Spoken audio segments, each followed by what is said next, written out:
How you guys doing? This is Lewis once again, and thank you for being able to join my YouTube channel where you can be able to learn about AutoCAD. Today, we're going to learn about how to insert a block. So let's just jump right into it. So for AutoCAD, there's different ways. You at the top ribbon of AutoCAD, you could go to the Insert tab, and there's a drop down here. So we can click on the drop down arrow of Insert. And then there it shows recent blocks, favorite blocks, blocks from libraries.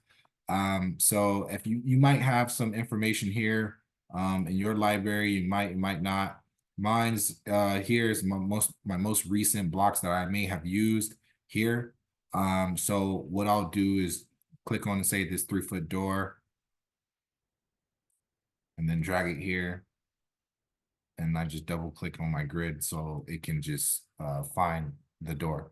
So you can just basically click on anything you may have there. And then I just click once and then I click once again.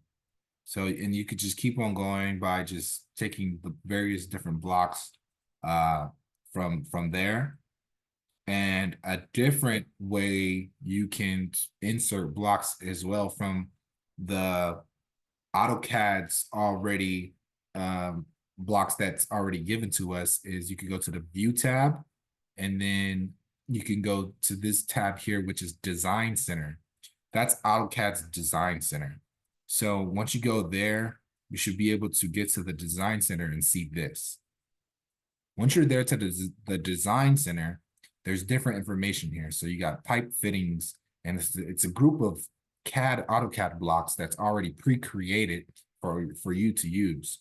So they got landscaping, kitchens, and so much more. For basic home space planning, we can go double click on there, and then to go double click on blocks, and then you can just click on anything here. So let's just say we click on a chair. I double click on the chair. It's at 1-to-1, and we get to press OK. And just on the right of my screen, you can see here where I could just click once and there it goes. So you can take this and just put this on a side here if you want, and just almost like a drag and drop. All you have to do is just double click on the item you would like to use and then just drag it over and drop it into the grid. But that's pretty much it on how to insert blocks. Please like, subscribe, make sure if you got any comments, put it in the comment section. And thank you for your time. And if you need more information will be in the bio. And yeah, alrighty, see you guys next time.